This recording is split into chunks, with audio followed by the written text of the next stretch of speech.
the LaxFactor podcast. What is up, college lacrosse fans? You're watching episode number 271 of the LaxFactor podcast. I am your host, Ted Hoost, and today we're going to preview week one's games, including Duke, Bellarmine, Penn State, Colgate, Hopkins, and whoever the hell they're playing. Let's see here. Hopkins and Denver, which is going to be one of the big games of the weekend here. We'll talk about Maryland, Richmond, Vermont, Syracuse, Georgetown, Loyola, Lehigh, Rutgers, Utah, Ohio State, and then we'll kind of get into a little bit more here. As always, before I get into everything here, be sure to like, subscribe, share the show with your friends, make sure people know what I'm doing here, and you can go to LaxFactor.com and support us that way. You can either watch our videos there or you can buy some swag, everything from beer mugs to t-shirts and so on. So go to LaxFactor.com, and you can also watch all of our videos there as well. So do that, and I will thank you. And now I'm going to shut up here, and we're going to dive into the previews here and start talking about these games. Now, the first game I'm going to talk about, and I'll try to just go through the top 20 and discuss all the teams that are in the top 20 that are playing, along with who they're playing with here. So first game, Duke Bellarmine. Now, to be up front here, Duke's going to roll in this game here, but I think one thing people are used to seeing is that Bellarmine generally isn't very good, and I think that's going to be the difference here this year. Bellarmine brings back Kyle Playstead, the ASUN preseason player of the year, one of the best attackmen in the country here. He's actually very highly ranked. I forget offhand here. I'm not completely ready to start publishing my LaxFactor player rankings, offensive player rankings yet, specific to attack, but he's in the top 7 despite the number of turnovers that he had a year ago. He put up 40 goals, 39 helpers. He was 41.2% shooting, a very efficient threat and someone that you have to cover at all times because he's proficient in man up, man down, or well, man up, and you know, if they get a break on man down, he'll score a goal too. He'll score some game winners. The guy is a threat at all times here. They also have Benny O'Rourke back for one final run. He was 40-20 a season ago. Defensively, J.C. Higginbottom is back in cage. He stopped 51.1% of his shots a season ago and posted a 9-5 record as a starter. Now with Duke, you know the deal. Brennan O'Neill, he was 55-42 last year, the Tewaarton winner. Dyson Williams is also back on attack. He had 60 goals a season ago, and now we also have Andrew McAdory back. So all three All-American caliber attackmen are back for Duke. They also bring back on offense Denenza, Balsamo, the young kid midfielder, transfer from Princeton, Alex Flusher, and Josh Zawada from Michigan. So both of those guys were attackmen a year ago. They'll figure to run midfield for the Blue Devils here. Just an embarrassment of riches all over, including on defense. Kenny Brower's back, potential defender of the year, one of the best cover guys, if not the best cover guy in the country. I put him right up there with Ajax Zapatello from Maryland, and he's as solid as they come. Athletic, mean, and crazy physical. They also bring back Tyler Carpenter, rabbit of an LSM. He can take the ball away, roam the field, mix it up. He could play LSM and down close if they really needed him to. They bring back Boyer. He started 16 and 19 games a year ago. Another physical presence on defense. And then transfer goalkeeper Griffin Rackauer from Princeton. He actually was a good goalie last year. He just ended up sitting behind the kid that Princeton ended up playing through the remainder of the year. But Rackauer started their first 5 games. He posted a 57% save percentage. He ended up losing the gig, though, and he ends up at Duke. So that gives them stability in cage. Once again, they use the transfer portal to add talent to their roster in terms of grabbing a goalie. So you put all of that together, Duke has pretty much everyone back that really, really matters, and then they filled holes where they had to as well.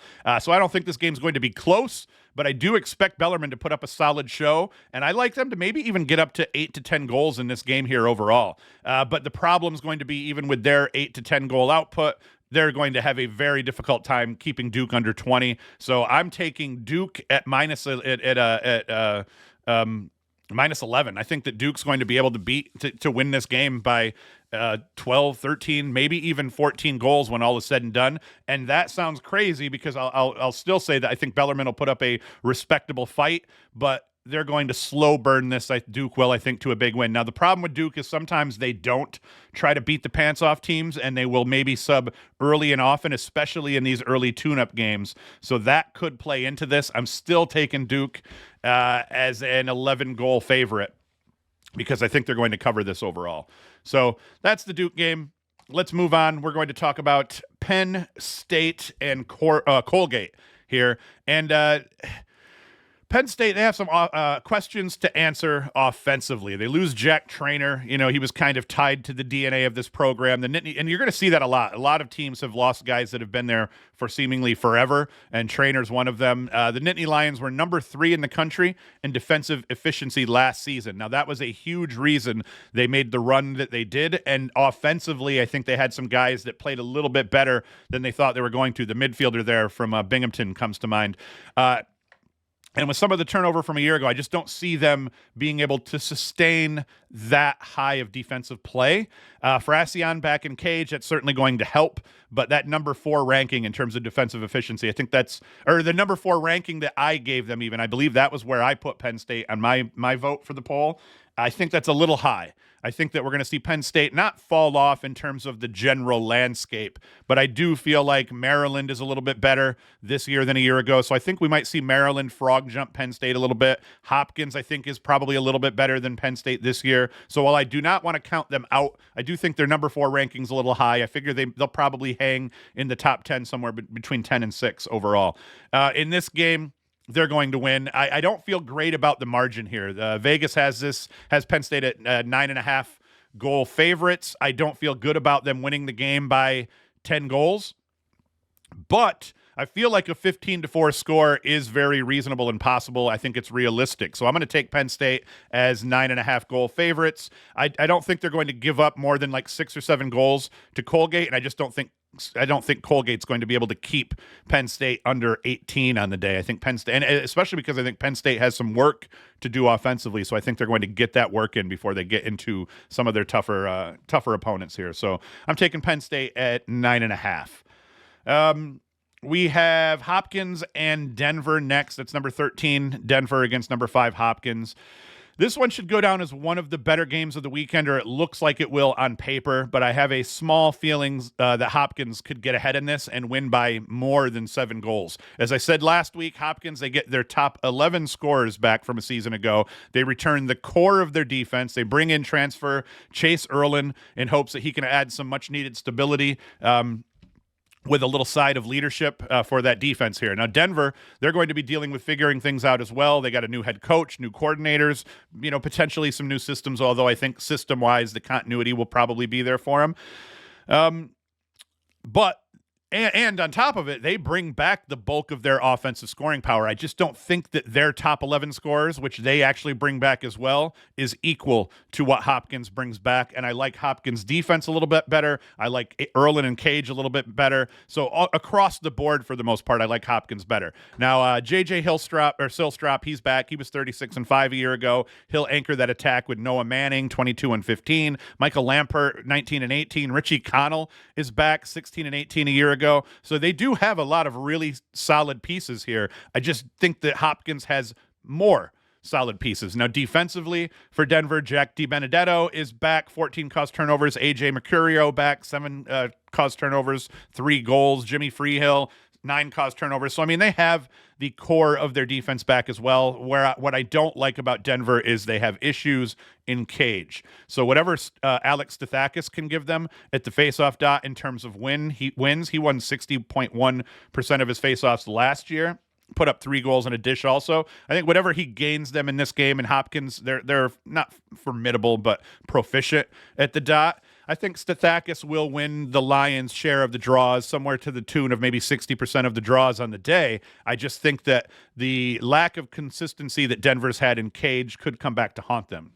So given that the line, Hopkins is a 3-goal favorite here, I like Hopkins to cover. I think Denver's going to hang, but I think Hopkins overall will just slow burn this to maybe 4, 5, 6 goals by the end, if not more. Even with Stathakis probably winning 60% of the face-offs in this one. Next one we're going to talk about is number 6 Maryland against number 20 Richmond. Now, Richmond, they get back Lance Madonna, Dalton Young, Madonna 29-17 a year ago, Dalton Young 32-41. Both back. Overall, they bring back 5 of their top 6 scorers, so that's tough as well. and they bring back their keeper and Jack Fabian. They never fail. They never fall too far, even when they have to kind of restock a little bit, which they kind of have to do this season. And that's mainly because they win the games they're supposed to win. They're going to play a tough schedule. They're going to hang and play impressive games against the top opponents, but they're generally going to win the games they're supposed to win when it comes to conference play and some of those lesser non-conference foes. Now, with that said, this Maryland team could be dangerous. Now, the offensive system that they've played in over the last 2 seasons has resulted in one of the most efficient offensive teams we've seen, especially in that national title winning season. Last season, they fell off a bit. They lacked that big cat that could own that number one offensive spot, both as a jersey and literally. And we know this because they've given the number one to defenders the last 2 seasons. Makar wore it a year ago. Ajax Zapatello will wear it this year.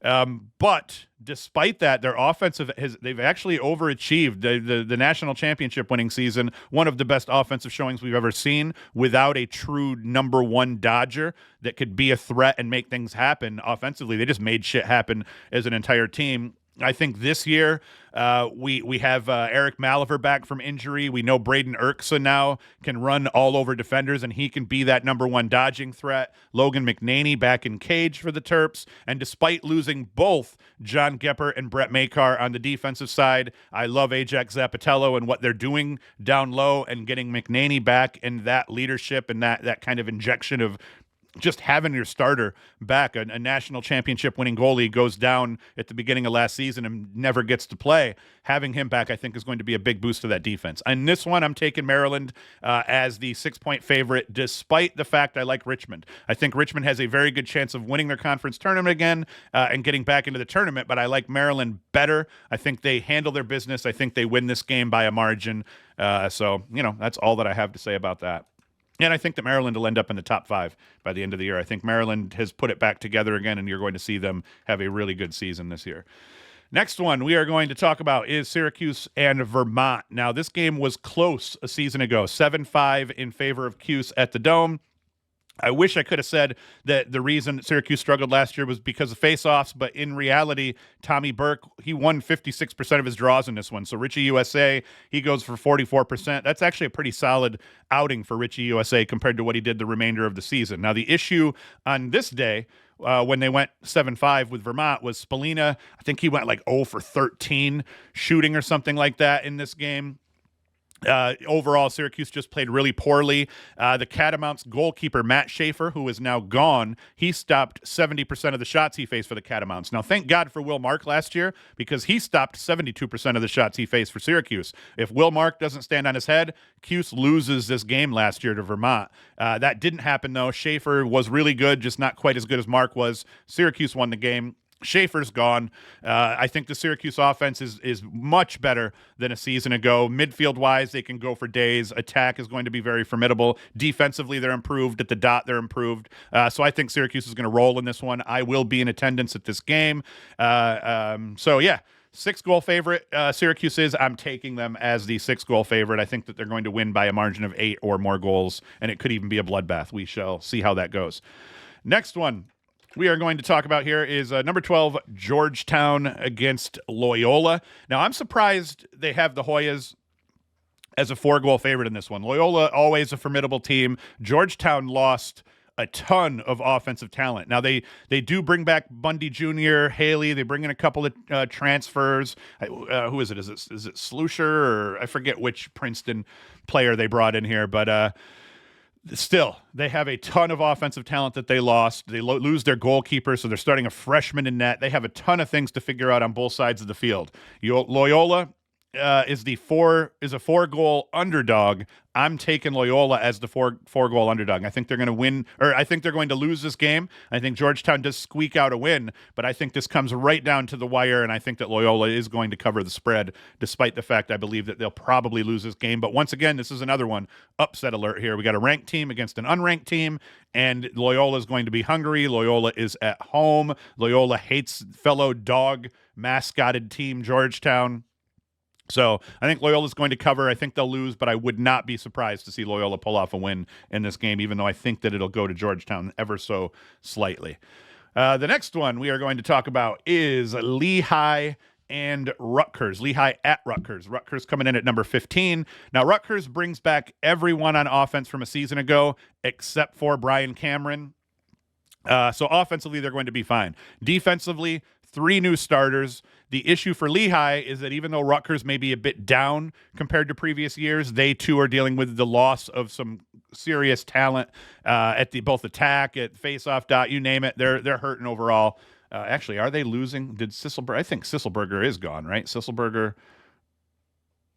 It was yeah, okay, so they did. I'm not crazy. They did lose Sisselberger as well. So, yeah, I think Lehigh has a lot to figure out. I think Rutgers offensively is going to be very good. I think that Lehigh is going to hang a little bit in this game. Rutgers is a 4.5 goal favorite. So I'm taking Rutgers as the 4.5 goal favorite. I don't love it. I think Lehigh is tough and could hang. I just think Rutgers is good enough offensively to kind of slow burn this to beyond the spread and for them to cover. So that's what we're going with. I don't know how that one's going to turn out for me here.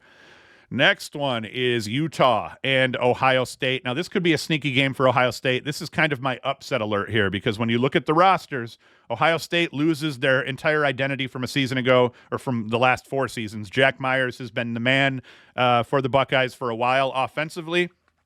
Seems like he's been playing there since I was a wee lad.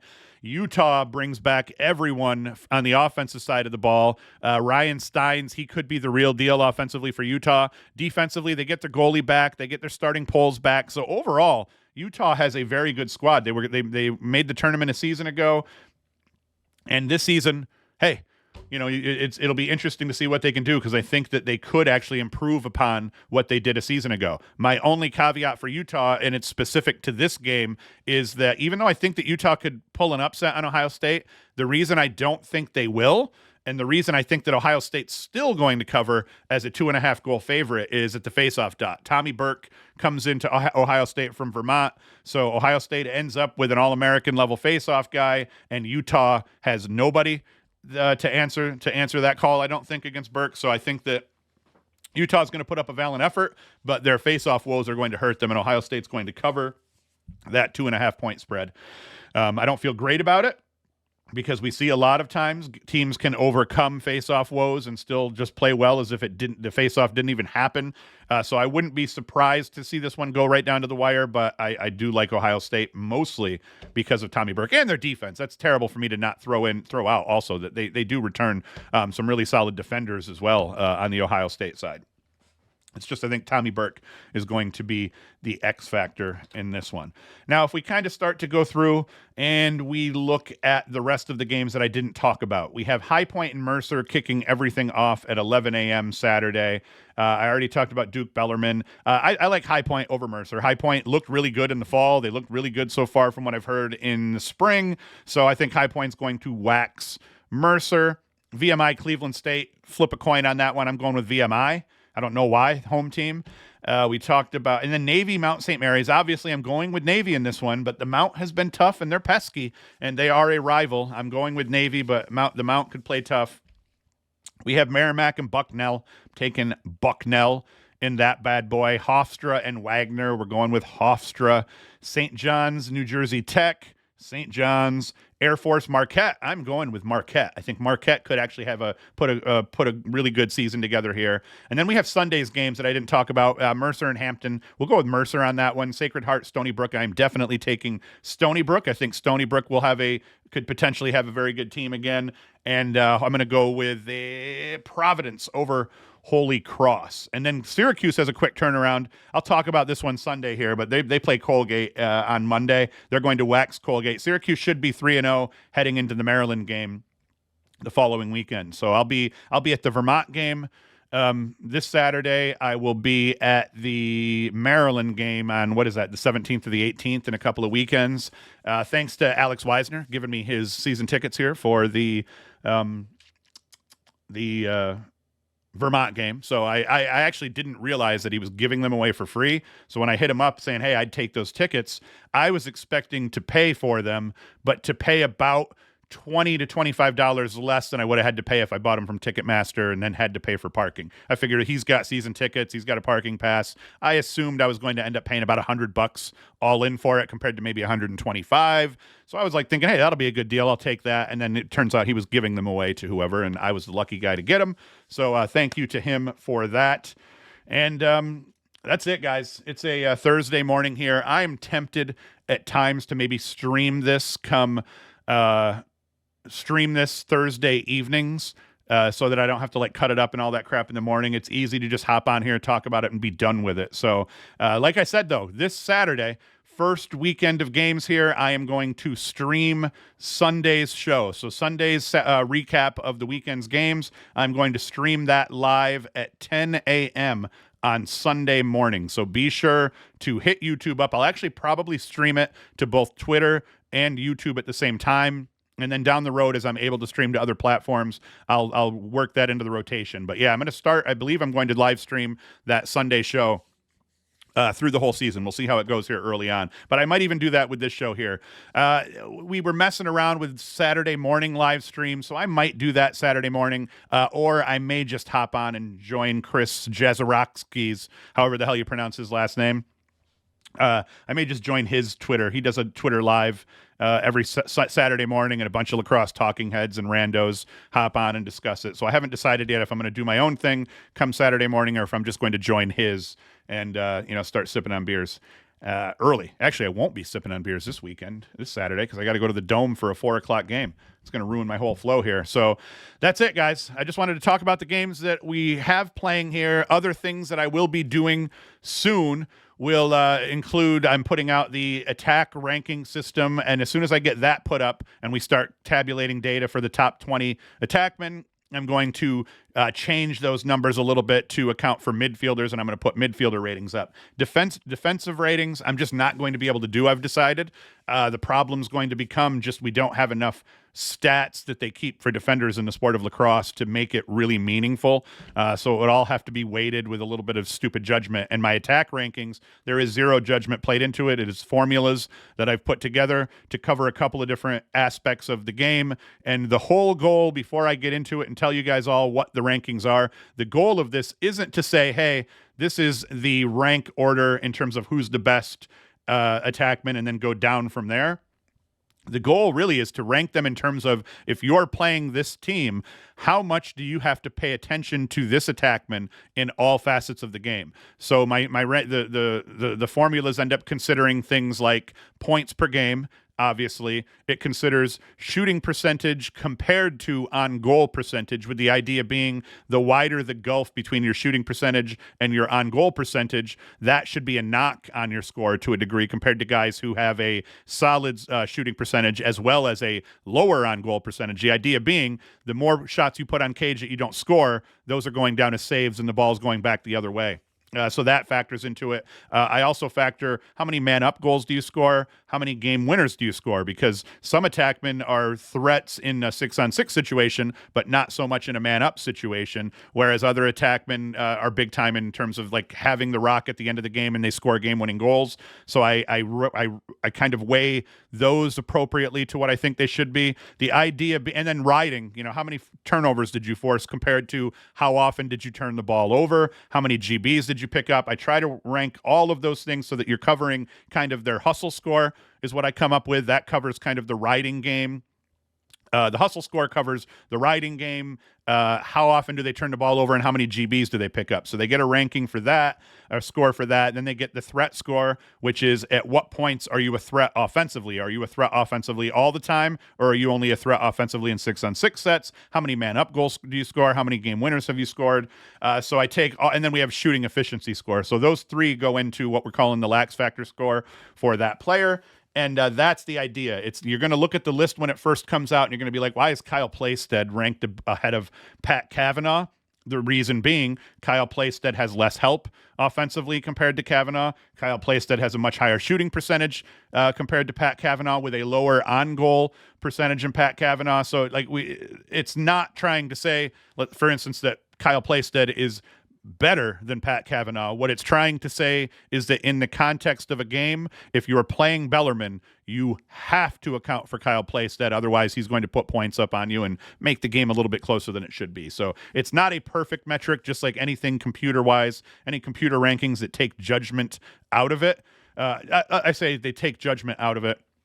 It takes judgment out of it in the sense that I'm not just saying, here's my favorite guys. We're using statistical data to come up with this rankings, and the judgment is going into how we weight the statistical data. So that's the stuff that I'm playing with, and I believe I should have that ready by this weekend, meaning we'll start loading the data up for the first round of games, and we'll start, looking at what happened here. But everything so far I've tested with the full season of last season, and I'm happy with where everything came out to a degree, and we'll see how that plays out here as we kind of do it live. So by Sunday, I will have the data in. I'll share with you my top 10 from, the teams that have played so far, and then we'll build upon it from there. And then the following week, we'll move right into midfielders and shit like that. So that's it. I'm going to shut the hell up and get out of here. As always, thank you for watching. Thank you for listening. You can go to LaxFactor.com, support us by buying some swag or just by watching the videos through there.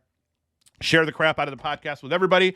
Be sure to come back Sunday morning, 10 a.m. The live stream will start at 10 a.m. on the dot, recapping all of the games that will be played on Saturday. And, be there for it. Ask questions, all that shit. Hit me up on social media. Ask me any questions that you'd like me to cover in the shows that are coming up and all that crap. Actually, I did have a Q&A. Someone had said, and it's Jack Fisher here. I'm going to just bring this into the screen so you can see it. He says, thanks for the podcast. Commented on your Insta to get you black. I don't know what that means here. But question, what do you think about Duke preseason favorited to win the Natty at plus 350? I don't see them losing a game with their roster, and might put a bunch of money on that future. Also, what do you think about the Hopkins at there's a 3-point favorite this weekend hosting Denver? In generally, what I think about Hopkins is I already talked about that one. But in terms of Duke winning the Natty, I mean, for sure. They have a really good run last year. They bring back everybody. I believe they bring back more talent and depth than what Notre Dame brings back. So I have Duke as my favorite. I think that I even said when I put Notre Dame at number 1, I actually don't think right now Notre Dame is the number 1 team. They have some things to figure out. I think defensively, losing Chris Fake, but the core overall is just too good, and I think that you still have to reward them from last year. So I think Duke's the favorite. I think that Duke will probably win the title, but that's why you play the game, because rarely ever does the team that we think is going to win the title at the beginning of the season win the title. So that's it. That was the only question I think that I wrote up and actually wanted to talk about here. So thank you for watching. Thank you for listening. And like I said, Sunday morning, 10 a.m., be there, be square. And I will live stream the shit out of the first recap show here. So that's it. Hoost is out. The LaxFactor Podcast.